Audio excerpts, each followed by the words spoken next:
Hi everybody, welcome to Parenting in Progress with Expansion Speech Therapy and Growing Up Families. I will have Kenya kind of introduce herself first so we can all get to know each other. All right, so Parenting in Progress is a space where you can learn how to empower yourself, really, as a parent and a caregiver, to understand your child, your unique and special child, and respond to your child from a place of love and understanding and connection and respect so that you guys can work forward and move forward together with a really, really solid relationship, really understanding your child. So that is why we're here, and we will be sharing information and stories and just relatable moments because parenting is hard, but we're all working towards learning and doing things differently every day in the best interest of our kids. Mm-hmm. And you're also going to see it from the lens of two speech language pathologists. We are firm believers that communication is behavior and behavior is communication. This is going to be an ongoing topic throughout our series, and we would love to hear from you guys and your thoughts on this.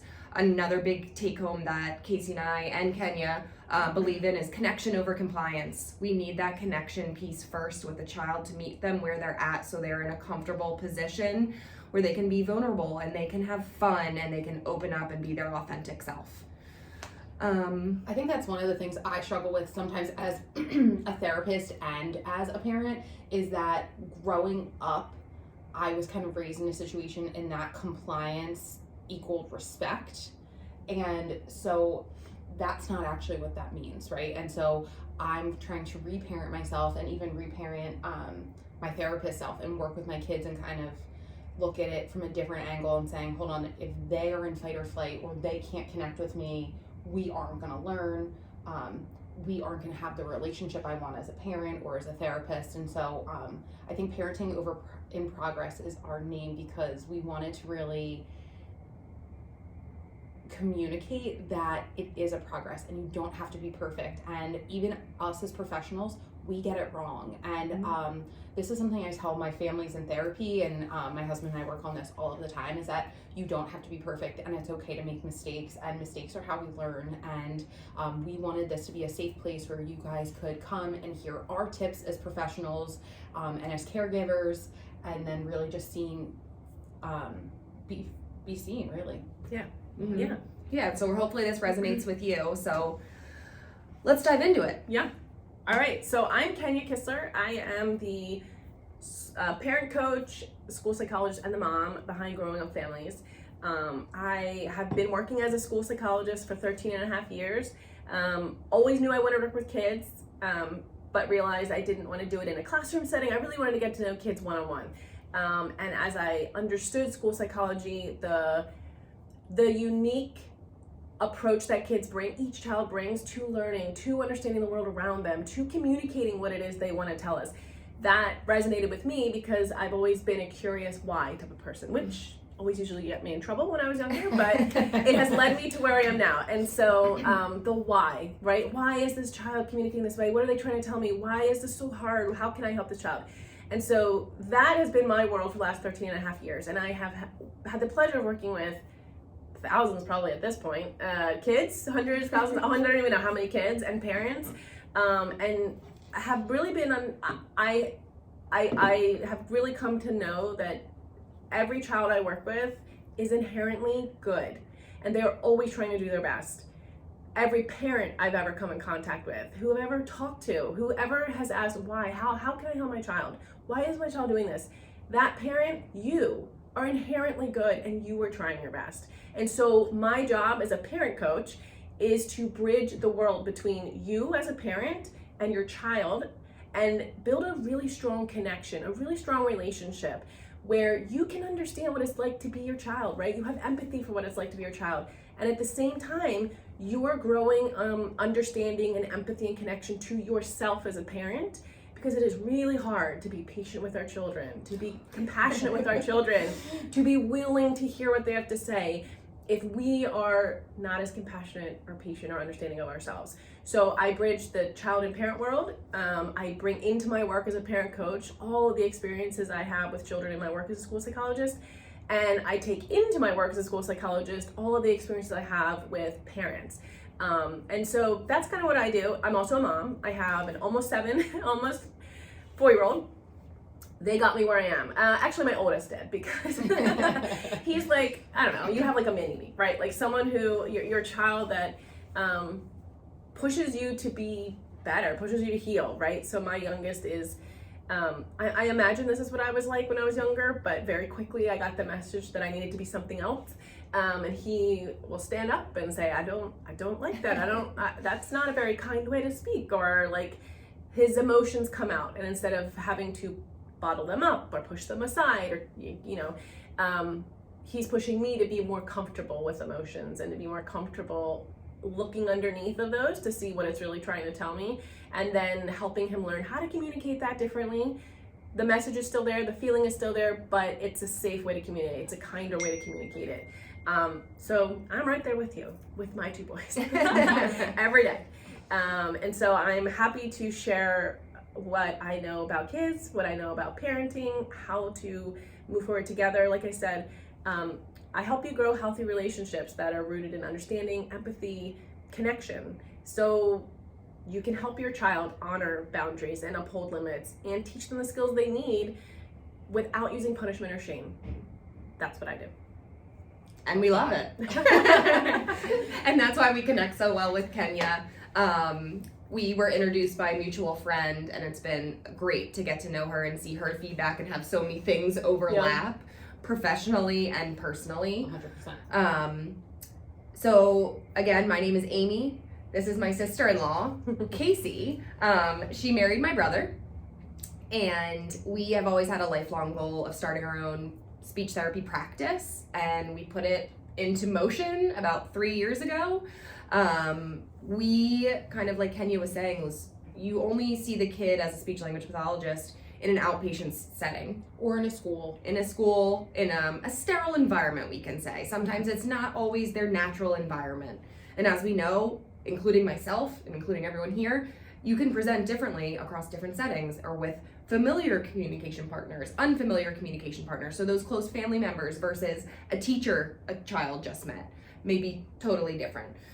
So we wanted the ability in our practice to be able to go see a child not only in maybe the school, but in their home or in the community. And we want to be able to help them communicate across a setting, and give them the confidence to do so. We could go into a whole deep dive of what Casey and I specialize in here in our practice, but we want to just make sure that we are driving home again that we want to make a connection with the child and with the family. We want to empower the parents to take our recommendations and utilize them across settings and help be that person when we are not there. Yeah. I am curious though, tell me about your background. Oh, okay. So I am an augmentative and alternative communication specialist. I have been doing that since I was in graduate school in 2016. I've always had a special place and passion for AAC, and that includes a lot of kiddos that are non-speaking. So I want to give them the ability to communicate, whether that be using their hands, touching an iPad or touching a speech generating device, or using their eyes, using eye gaze, or using switch scanning. So kiddos with a diagnosis of autism, cerebral palsy, the list goes on, Down syndrome, anything like that. I want them to have the ability to communicate because everybody deserves a voice. So that is what I've been focusing on, and the specialty here at Expansion Speech is not only AAC, but we cover the whole gamut. Yeah. Which leads to you. What is your specialty, Casey? Hey guys, so I'm Casey McCaffrey. I have been a speech language pathologist for over 11 years now, which is so crazy to me. And so my background, it was a journey to get here. So I started at a school-based program, and I loved that. I worked with our autistic population and our multiple disabilities population and our life skills kids, and I knew I really wanted to bridge the gap and kind of go more medical. So I ended up leaving the education field and going to a small hospital down in South Jersey where I grew up. And there I had the opportunity, I was able to work with adults in rehab, in acute care, and then children in outpatient settings. And from there, I was really working on communication, right? Bridging that gap. And so a lot of the therapy then was really rooted in ABA and compliance. And I remember just leaving some sessions and feeling so defeated and feeling like that kiddo was so upset. I was upset. that was not Mm-hmm. what was working. But then like looking at research articles and looking at books and being told like this was the way, and I just felt so strongly in my soul that like this can't be the way. Mm-hmm. If I was hysterically crying leaving a therapy session, How do they feel? they are not going to go well. So through there, I kind of, because I was working a lot with adults at the time, I was really focusing on feeding and swallowing with them, and I got really interested in this area of working with pediatric feeding and swallowing, because I was already working on pediatric language and articulation and connection, but really seeing that connection with families was breaking down during mealtime because of what families would call like their kids' challenging behavior, whether it was food refusals or throwing, or not adhering to a mealtime routine, or being really stressed. And so we could see that breakdown. And what I love, and I still love to this day because that is my passion area, is really being able to help families understand that their kids' behavior is not bad behavior. It's them communicating something that isn't working for them, and teaching them how we can intervene in a way that feels authentic to a parent, but also feels really authentic to that child. So I kind of have two niche areas in that. I love school age language. I love really getting in and talking with the teachers and the caregivers and the team and really bridging the gap from that educational standpoint. But I love feeding and swallowing from our itty bitty babies, right? Because they're even harder to communicate with, right? Like you get sent home from the hospital with your newborn and you're like, I don't know what that cry means, or what am I supposed to do with this little bundle of joy? And so really helping families understand their child's developmental milestones, but also like how to interpret those little cries and those communications. And even with breastfeeding and bottle feeding, what is stress? And it's not that they're a lazy feeder, right? I hear that all the time, like, oh, they're just a lazy eater. No. It's not that they're a lazy eater. Something isn't working for them. And let's figure out the why. So I think we all really align from that perspective of let's figure out the why, let's connect. And then we can build authentic relationships for your nieces, my kids, your kids, the families that we work with. And so that's why we're here. Yeah. And something you said really resonated in terms of how there's always something underneath the behavior of the child who's having trouble eating, or who's having trouble communicating what they want to say, and that you come home from the hospital and you have a baby and you're like, I don't know what I'm supposed to do. There's no parenting manual. And I think, and you said also that you left the sessions really upset, like this doesn't feel right. Yeah. And I think that's one of the things we all try to help parents with is your body's communicating to you something. This doesn't feel right. My child pushing back, crying, getting off the step, being really upset when I leave, or there's a reason behind that. And I think unfortunately society has said to us, don't trust that. Don't trust that, because your child is manipulating you or trying to get just attention. Kids have so many more nuanced needs, just like all humans do. Like we do. We want attention. When my husband comes home, I want him to pay attention to me, right? I want him to ask me how my day was. And if he doesn't, I'm gonna have a feeling about that, right? Like there's gonna be a feeling. Our kids are no different, and somehow we think kids are different. They might not have as mature ways of communicating that. It might be messy. It might be chaotic. It might be really over the top, because they're little human beings who are new to this world, who have a brain that's developing.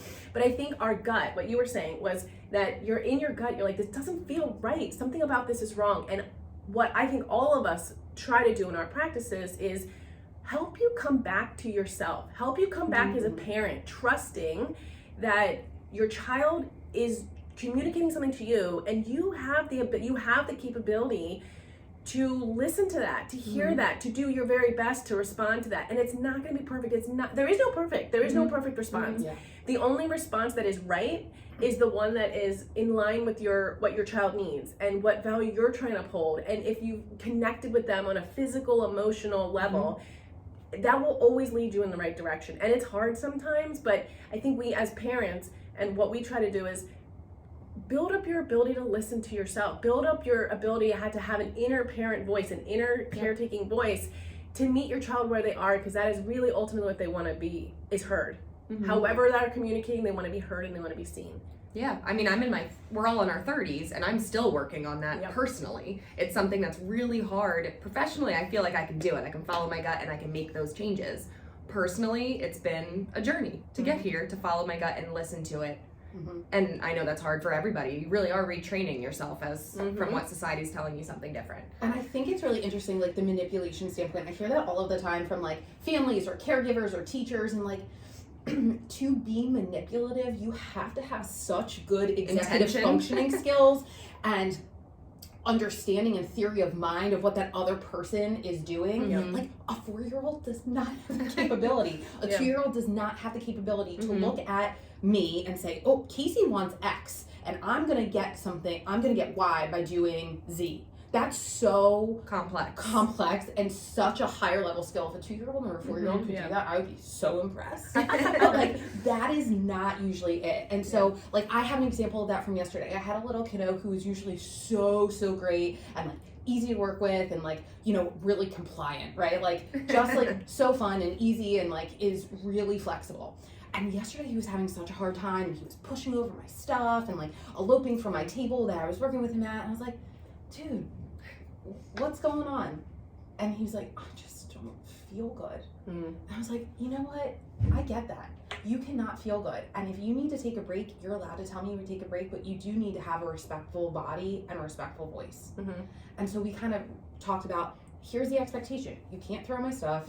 You can't run away from me, but you're allowed to tell me that you need to stop. You're allowed to tell me that you just need some time, and you're allowed to take a break, right? And so in that moment, right then when I validated him, what I could have done was like kind of puff up and get that compliance Complete mindset. this task. You are gonna do this. And I just knew that wasn't working for that kiddo.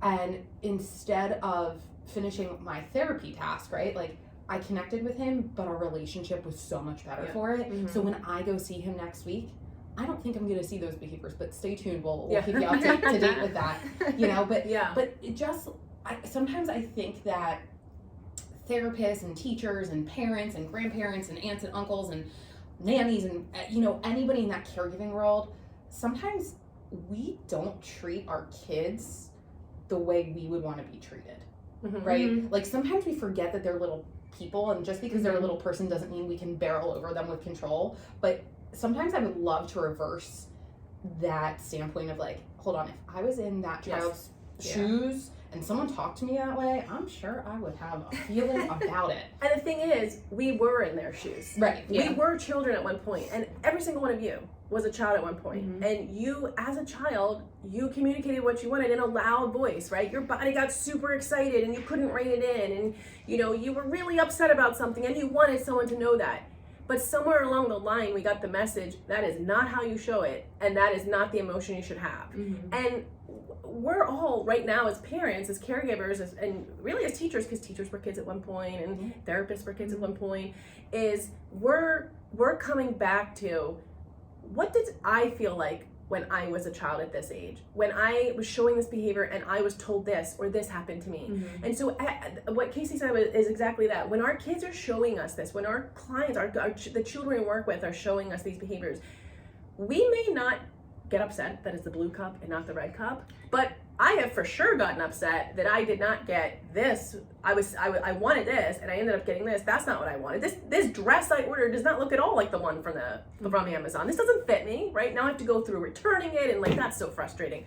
My frustration about that is valid, right? But somehow our children's frustration about something they weren't expecting or doesn't look the way that they thought it would is not valid. And that's where we come back to, how would I have felt in this situation? Have I been in a situation where I've been disappointed, or I've been angry, or I've been overwhelmed, and what did I need in that moment? What would have helped me in that moment? And that is what we can come back to every time, is that, what would I have liked there? What did I need as a child? This child is also a child, and what does this child need?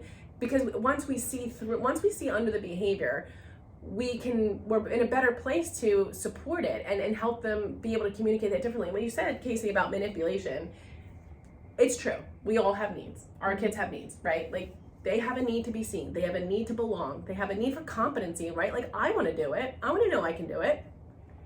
But they're still developing a way to ask for that need to be met, right? And so the quickest way, if I throw myself on the floor and whine, and I'm totally dysregulated my body, that's going to get me connection, because I need help right now. And this is the only way I know how to ask for help right now. Plus, my body's totally dysregulated and I don't know what to do. But I know my mom knows what to do because she's my safe person. Yeah. Yep. We can certainly help our children learn to ask for that help, that connection, that support, that space in a different way, while still validating the need and the emotion underneath. Those two are not mutually exclusive. They can exist together. Building a skill while meeting the person and the need and the emotion underneath. And that's what we all try to do. Yeah. Because you don't have to choose one or the other. Yeah, and I think that's a great point. And even to that, even for non-speaking kiddos, those young kiddos who are non-speaking and they're flailing on the ground, they're head banging, they are communicating a message. And I constantly, as a therapist, am going, oh, I can see you're really upset. I'm narrating what that kiddo is feeling in the moment so they can start to hear those words. And then you start to explain, oh, I can get my need met with an augmentative and alternative communication device or a picture card or anything it may need. But going back to your point of they are doing that to get an adult to come over to meet the need that they have. Whether that needs, they need to go to the bathroom, they're hungry, the list goes on, you don't know. And that's why we come in as speech therapists to give them options, not one option. We want it to give them autonomy and give them the choice versus us put words in their mouth because they deserve it. That's a core human need, right? Is autonomy, self-determination, right? That I can do this, I can take care of myself. By default, kids need us, like they're children, right? Like by nature, they're designed to be close to their caregivers, to get support from a caregiver. And otherwise, we wouldn't have survived this long as a human species, right? So they're designed to need us. And again, if growing up, we got the message, no, I'm not gonna help you with that. You need to do that by yourself. It's really hard when our kid needs us, right? It's like, why can't they do this by themselves? But once we come to understand child development, we understand like this is completely in line with children. And if I want my child to be able to do this independently in the future, where along this journey of childhood are they gonna learn how to do that? And who's gonna help them with that? And that's where we come in, is we are the ones that help them. So yeah, our child, they are asking us for help. And at some points it's frustrating, like why can't you do it by yourself? But if I want you to get to the point where you can do it more independently, whatever independent level it is for you, right? Every child is different. I must be willing to come alongside and support you along that journey, because I can't just throw you out there at 16 and say, good luck, right? I have to support you all the way along the way. And once I think we accept that as parents, that like our kids are designed for connection and closeness and support, then we can step into how do they need that? What does that look like? How can I help them with that? And once they feel seen, heard, connected, and supported to become independent, autonomous, self-determined, they'll be more confident in doing that with us a little bit farther away, you know? I think that's a really good point. And what I love is like we are here in time and space now where we are really looking at this shift towards inclusion, and honoring people's autonomy and not in that compliance mode. You're going to see that more in education. You're going to see that across in therapy, in school-based settings, right? Is really kind of understanding the child at their core. And so, Kenya, or maybe it was Amy, you brought up the point of like a child headbanging to communicate something. And so many times, you know, this might have been years ago, or maybe it wasn't a child headbanging, but like using a maladaptive behavior or non-preferred behavior, right? And so many times I would see whether it was their teachers or their paraprofessionals or their ABA staff, because that was the training they had at the time, right? Like we do the best with what we know. And I think a lot of the data and research is changing. So I always want to give everybody the benefit of the doubt and not bash another professional in any shape or form. But like, I remember being in schools and a child having a really hard time. Maybe they were in our autistic support classroom or our MDS classroom and they were using their non-preferred behavior, right? To communicate something.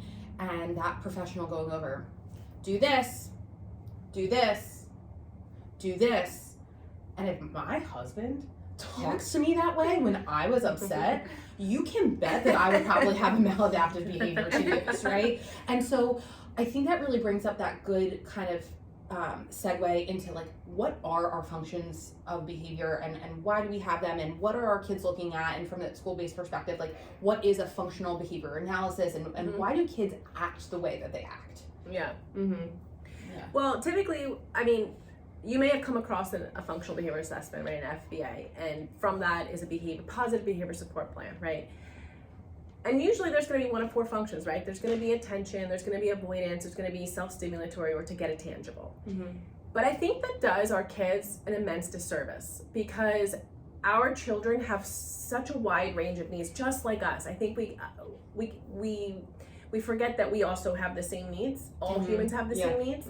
And yes, a child might be seeking attention, but underneath of that, are they seeking connection? Are they seeking sensory input? Are they seeking an opportunity for like choice, an opportunity for autonomy? Are they seeking some ease? It's so loud. There's so much going on right now. I need a break. I need ease in my body physically, right? And there's so much more underneath just 4 functions. It's easy to say it's this, or this, because then we can respond this, or this way. But human beings are not easy, right? Human beings are complex and we're nuanced, and that's the beautiful thing about humans.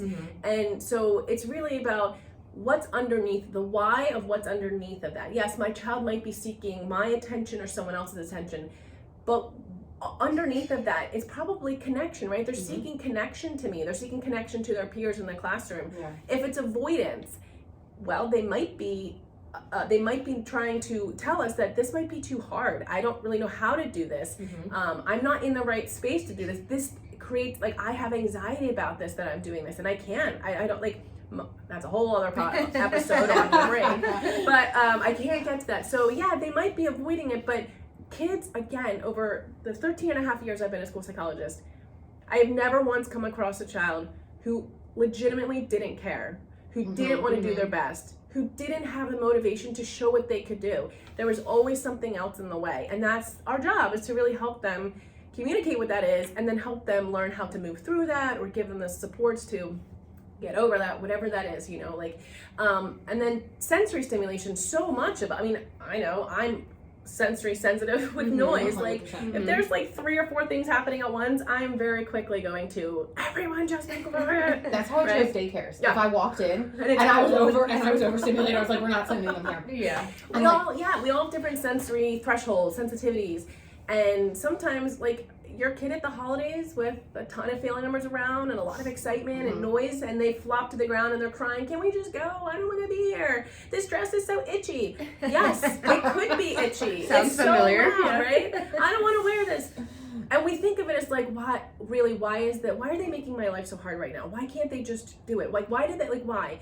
But it's a legitimate physical experience they're trying to communicate, and we can work with them on a solution to that. So sensory, that's a huge, we'll do another episode on that, but that's a real experience. And again, think about when your kids are talking all at once and someone's screaming and the dog has to go out and the dishwasher's going, or there's bright lights and you're in a busy place and you have a million things to think about. My heart rate is going up just thinking about it. It's a real thing, and we'll get there. And the 4th one is a tangible, right? I need this, I want this. Well, as you guys know, an object can sometimes serve a purpose for communication. It can serve a purpose for getting a need met. So and it could be it could be a physically safe item, right? This makes me feel safe. This allows my body to know that it's safe and I can do what I'm being asked to do, or I can go where I'm being asked to go. So yeah, there's 4 functions you're gonna see in an FBA. But the one thing we want to leave you with is to be willing to look deeper, to ask the questions of why, to consider the fact that your child is a very nuanced, beautiful human being who has so many needs, not in like an overwhelming way, but like there's so many different ways we can support them. We're not locked into just 4. Yeah. Right. But I think it's always interesting too, is like going back to that parental or, you know, adult shift, is like, what if you analyzed my functional behavior assessment during the day? Like, you know, even right now, we're having this really good conversation and I'm engaged and I'm engrossed, but like, I also have something nagging me at the back of my mind, and none of you guys would know that because I'm doing a really good job of like keeping my filter and like honing it in, and I'm looking at a tangible, right? I have my computer right here and I see this like little piece and I can't tell if it's my computer's broken or if there's like a little piece of dirt on there. And the whole time we're having this conversation, I am like slowly making eye contact with this little piece, and I'm like, oh, I just want to take that computer and like get it off. But I have enough executive functioning skill to stop myself from doing that and focus on the task at hand and really engage. Our kids don't have that capability yet. And yet is the key word. I love the power of yet. Just because a child doesn't have a skill yet does not mean that they won't have it or this stage is going to be forever. And I think the beautiful thing about working with expansion speech and with Kenya and and looking at those things together is that we want to be able to empower you to see the power of yet, and that your child is teachable, and that you are malleable, and that you guys can teach your kids skills so that their needs are met, and you can expect something different so that you aren't feeling dysregulated with your child, right? That's something that I feel. One of my kids has a lot of anxiety, and I am an inherently anxious person as well. And so sometimes when she starts to have anxiety, I notice my anxiety raising, and it's a really big work in progress to kind of fight my physiology and kind of keep myself calm and use my strategies so that I can be there to support her. But by doing that, she gets that model of, oh, okay, I don't have to be this scared. I don't have to be this elevated. And but I will jump in actually, and one of the things I help parents with is there's a reason why our bodies are responding that way, right? And sometimes anger is really just expressing I'm scared right now, I'm confused, I'm overwhelmed. And those emotions are uncomfortable, and we've attached negative to that. It's uncomfortable, so it's negative. But if one of the best things we can do for ourselves and for our kids is to understand that all emotions are okay, all behaviors, that's not the case. Like, right? Like, you can be angry, you can be frustrated, you can be scared. But we're going to work on communicating that without hitting, without throwing, without yelling and saying mean words. The emotion is okay, right? Every emotion's valid. It's always telling us something. The behavior is where we as parents come in to help and support and say, there's a different way we can communicate this. This is, I know that you're feeling this, and we can show it this way. And I think for a lot of us as parents, it's like, that emotion's always been uncomfortable. And I don't know what to do with that. I don't know how to listen to the message underneath of it.